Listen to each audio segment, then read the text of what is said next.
بسم الله الرحمن الرحيم الحمد لله الذي أنزل على عبده الكتاب ولم يجعل له عوجا قيما لينذر بأسا شديدا من لدنه ويبشر المؤمنين الذين يعملون الصالحات أن لهم أجرا حسنا ماكثين فيه أبدا وينذر الذين قالوا اتخذ الله ولدا ما لهم به من علم ولا لآبائهم كبرت كلمة تخرج من أفواههم إن يقولون إلا كذبا فلعلك باخع نفسك على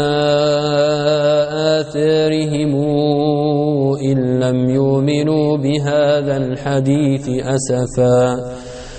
إنا جعلنا ما على الأرض زينة لها لنبلوهم أيهم أحسن عملا وإنا لجاعلون ما عليها صعيدا جرزا أم حسبت أن أصحاب الكهف والرقيم كانوا من آياتنا عجبا إذا والفتية إلى الكهف فقالوا ربنا آتنا من لدنك رحمة وهيئ لنا من أمرنا رشدا فضربنا على آذانهم في الكهف سنين عددا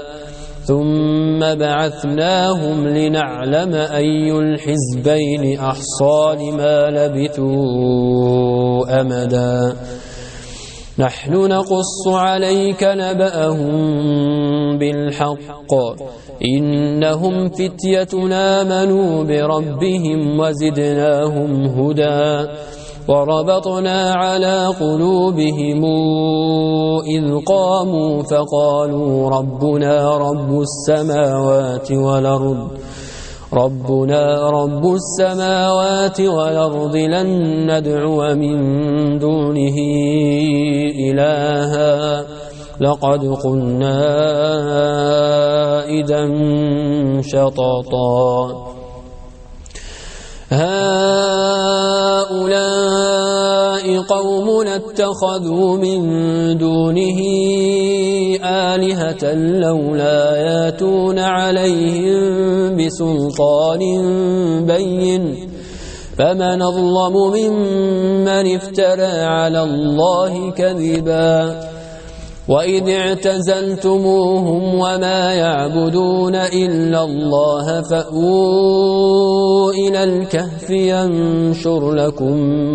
ينشر لكم ربكم من رحمته ويهيئ لكم من أمركم مرفقا وترى الشمس إذا طلعت تزاور عن كهفهم ذات اليمين وإذا غربت تقرضهم ذات الشمال وهم في فجوة منه ذلك من آيات الله من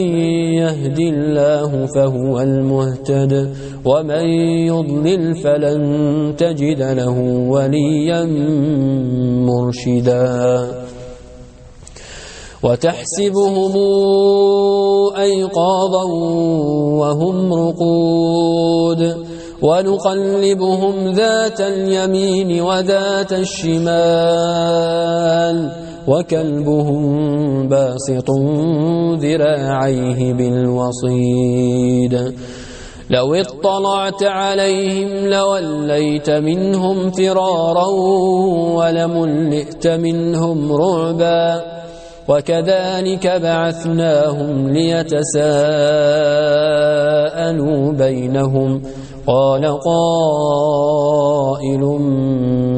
منهم كم لبثتم قالوا لبثنا يوما أو بعض يوم قالوا ربكم أعلم بما لبثتم فابعثوا أحدكم بورقكم هذه إلى المدينة فلينظر أيها أزكى طعاما فلياتكم برزق منه وليتلطف ولا يشعرن بكم أحدا إنهم إن يظهروا عليكم يرجموكم أو يعيدوكم في ملتهم ولن تفلحوا إذا أبدا وكذلك أعثرنا عليهم ليعلموا أن وعد الله حق وأن الساعة لا ريب فيها إذ يتنازعون بينهم أمرهم فقالوا ابنوا عليهم بنيانا ربهم أعلم بهم قال الذين غلبوا على أمرهم لنتخذن عليهم مسجدا سيقولون ثلاثة رابعهم كلبهم ويقولون خمسة سادسهم كلبهم رجما بالغيب ويقولون سبعة وثامنهم كلبهم قل ربي أعلم بعدتهم ما يعلمهم إلا قليل فلا تمار فيهم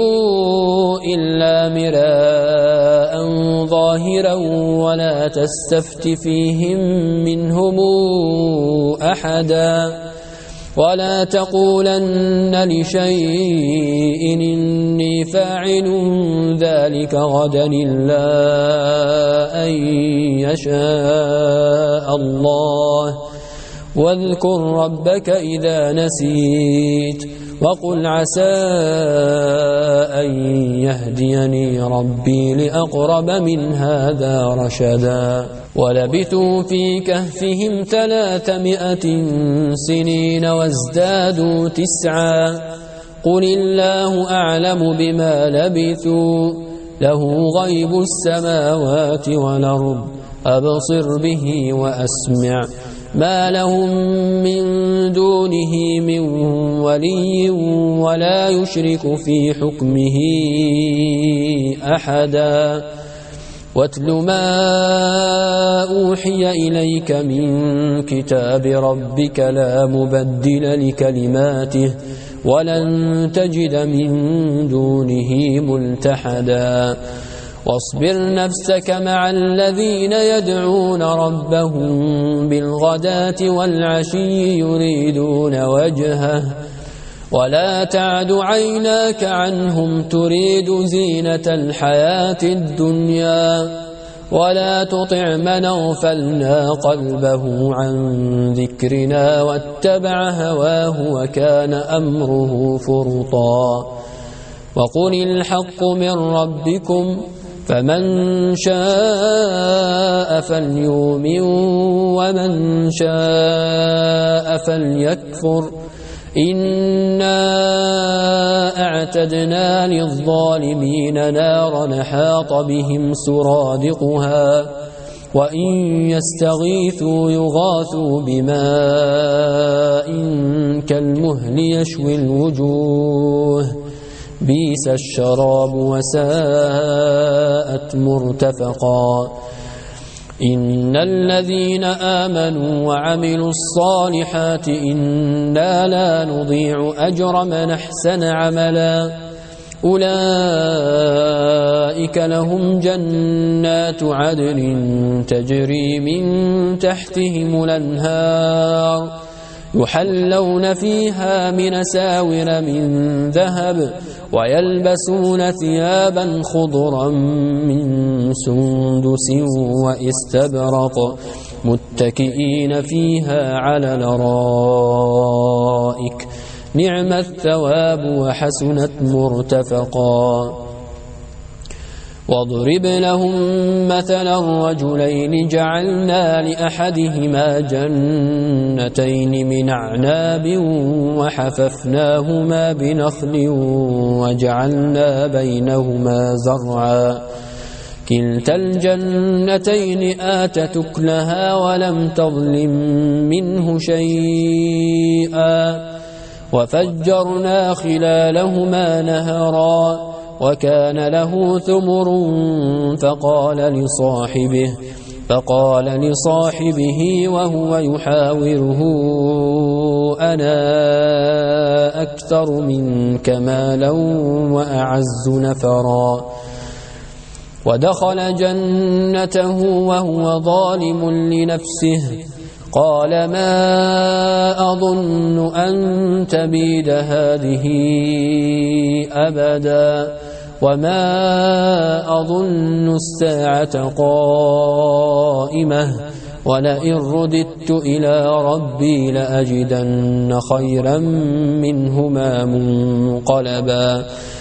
قال له صاحبه وهو يحاوره أكفرت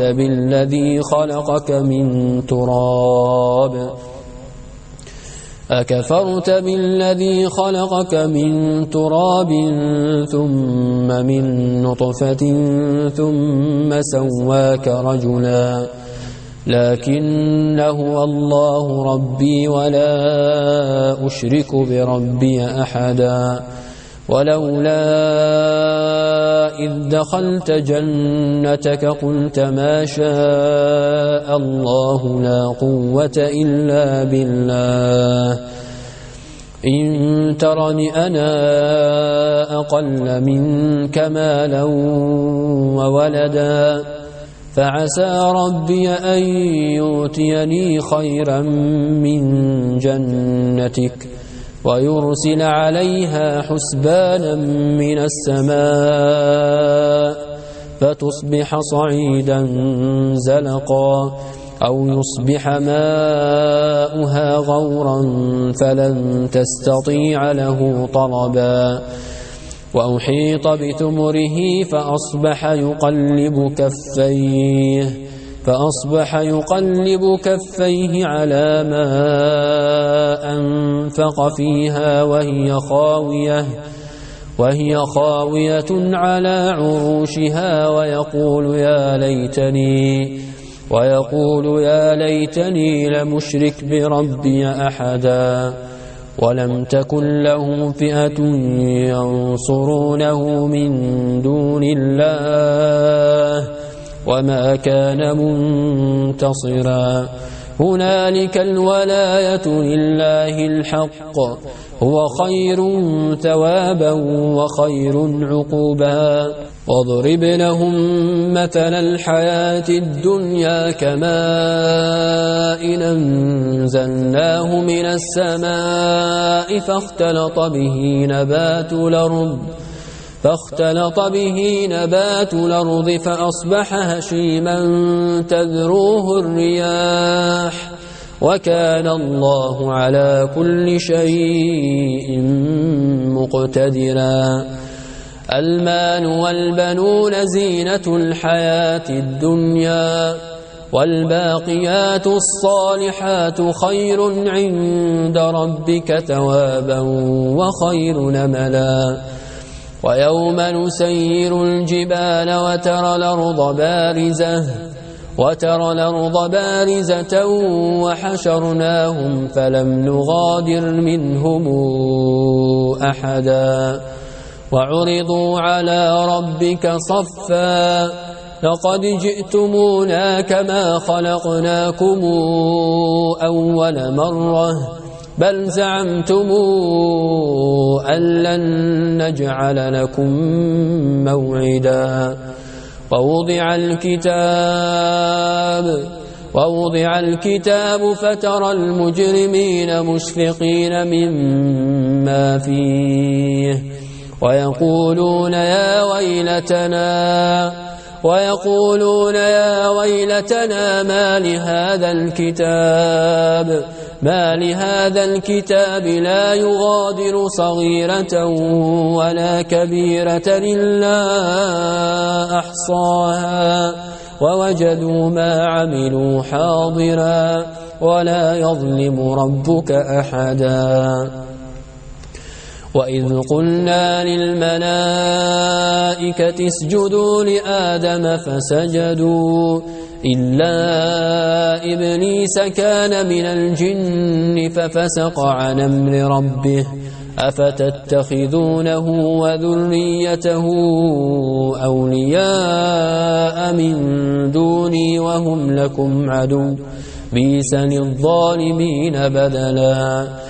ما أشهدتهم خلق السماوات والأرض ولا خلق أنفسهم وما كنت متخذ المضلين عضدا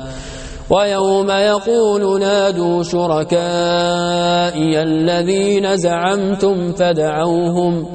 فدعوهم فلم يستجيبوا لهم وجعلنا بينهم موبقا ورأى المجرمون النار فظنوا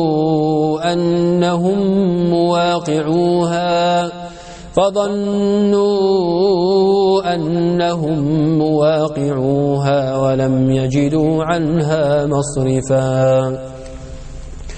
ولقد صرفنا في هذا القرآن للناس من كل مثل وكان الإنسان أكثر شيء جدلا وما منع الناس أن يؤمنوا إذ جاءهم الهدى ويستغفروا ربهم إلا أن تاتيهم سنة الأولين أو ياتيهم العذاب قبلا وما نرسل المرسلين إلا مبشرين ومنذرين ويجادل الذين كفروا بالباطل ليدحضوا به الحق واتخذوا آياتي وما أنذروا هزؤا ومن أظلم ممن ذكر بآيات ربه فأعرض عنها ونسي ما قدمت يداه إنا جعلنا على قلوبهم أكنة أن يفقهوه وفي آذانهم وقرا وإن تدعهم إلى الهدى فلن يهتدوا إذا أبدا وربك الغفور ذو الرحمة لو يواخذهم بما كسبوا لعجل لهم العذاب بل لهم موعد لن يجدوا من دونه موئلا وتلك القرى أهلكناهم لما ظلموا وجعلنا لمهلكهم موعدا وإذ قال موسى لفتاه لا أبرح حتى أبلغ مجمع البحرين أو أمضي حقبا فلما بلغا مجمع بينهما نسيا حوتهما فاتخذ سبيله في البحر سربا فلما جاوزا قال لفتاه آتنا غداءنا لقد لقينا من سفرنا هذا نصبا قال أرأيت إذا وينا إلى الصخرة فإني نسيت الحوت وما أنسانيه إلا الشيطان أن أذكره واتخذ سبيله في البحر عجبا قال ذلك ما كنا نبغ فارتدا على آثارهما قصصا فوجدا عبدا من عبادنا آتيناه رحمة من عندنا وعلمناه من لدنا علما. قال له موسى هل اتبعك على أن تعلمني مما علمت رشدا؟ قال إنك لن تستطيع معي صبرا وكيف تصبر على ما لم تحط به خبرا؟ قال ستجدني إن شاء الله صابرا ولا أعصي لك أمرا. قال فإن اتبعتني فلا تسألني عن شيء حتى أحدث لك منه ذكرا. فانطلقا حتى إذا ركبا في السفينة خرقها قال أخرقتها لتغرق أهلها لقد جئت شيئا إمرا. قال ألم قل إنك لن تستطيع معي صبرا؟ قال لا تواخذني بما نسيت ولا ترهقني من أمري عسرا. فانطلقا حتى إذا لقيا غلاما فقتله قال أقتلت نفسا زاكية بغير نفس لقد جئت شيئا نكرا. قال ألم قل لك إنك لن تستطيع معي صبرا؟ قال إن سألتك عن شيء بعدها فلا تصاحبني قد بلغت من لدني عذرا. فانطلقا حتى إذا أتيا أهل قرية استطعما أهلها فأبوا يضيفوهما فوجدا فيها جدارا يريد أن ينقض فأقامه قال لو شئت لاتخذت عليه أجرا. قال هذا فراق بيني وبينك سأنبئك بتاويل ما لم تستطع عليه صبرا.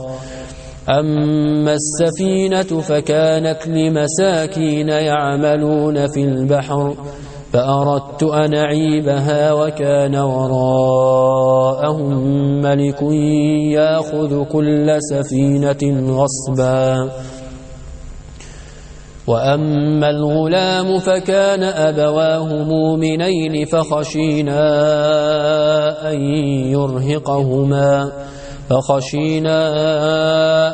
يرهقهما طغيانا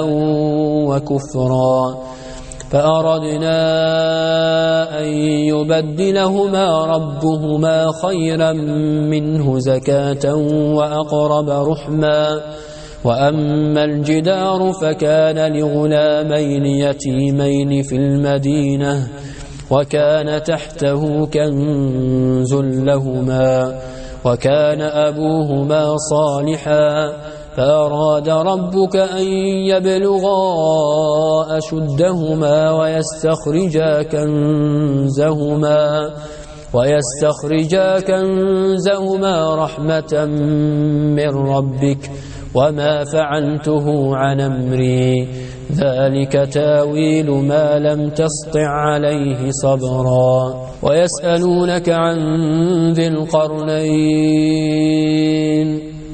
قل سأتلو عليكم منه ذكرا. إنا مكنا له في الأرض وآتيناه من كل شيء سببا فاتبع سببا حتى إذا بلغ مغرب الشمس وجدها تغرب في عين حمئة ووجد عندها قوما قلنا يا ذا القرنين قلنا يا ذا القرنين إما أن تعذب وإما أن تتخذ فيهم حسنا قال أما من ظلم فسوف نعذبه ثم يرد إلى ربه فيعذبه عذابا نكرا وأما من آمن وعمل صالحا فله جزاء الحسنى وسنقول له من أمرنا يسرا ثم اتبع سببا حتى إذا بلغ مطلع الشمس وجدها تطلع على قوم لم نجعل لهم من دونها سترا كذلك وقد حطنا بما لديه خبرا ثم اتبع سببا حتى إذا بلغ بين السدين وجد من دونهما قوما لا يكادون يفقهون قولا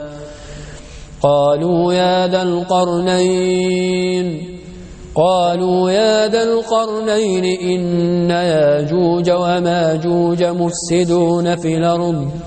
فهل نجعل لك خرجا على أن تجعل بيننا وبينهم سدا قال ما مكنني فيه ربي خير فأعينوني بقوة نجعل بينكم وبينهم ردما آتوني زبر الحديد حتى إذا ساوى بين الصدفين قال انفخوا حتى إذا جعله نارا قال آتوني أفرغ عليه قطرا فما استطاعوا أن يظهروه وما استطاعوا له نقبا قال هذا رحمة من ربي فإذا جاء وعد ربي جعله دكا وكان وعد ربي حقا وتركنا بعضهم يومئذ يموج في بعض ونفخ في الصور فجمعناهم جمعا وعرضنا جهنم يومئذ للكافرين عرضا الذين كانت أعينهم في غطاء عن ذكري وكانوا لا يستطيعون سمعا أفحسب الذين كفروا أن يتخذوا عبادي من دوني أولياء إنا أعتدنا جهنم للكافرين نزلا قل هل ننبئكم بالأخسرين أعمالا الذين ضل سعيهم في الحياة الدنيا وهم يحسبون أنهم يحسنون صنعا أولئك الذين كفروا بآيات ربهم ولقائه فحبطت أعمالهم فلا نقيم لهم يوم القيامة وزنا ذلك جزاؤهم جهنم بما كفروا واتخذوا آياتي ورسلي هزؤا إن الذين آمنوا وعملوا الصالحات كانت لهم جنات الفردوس نزلا خالدين فيها لا يبغون عنها حولا قل لو كان البحر مدادا لكلمات ربي لنفد البحر قبل أن تنفد كلمات ربي ولو جئنا بمثله مددا قل إنما أنا بشر مثلكم يوحى إلي أنما إلهكم إله واحد فمن كان يرجو لقاء ربه فليعمل عملا صالحا ولا يشرك بعبادة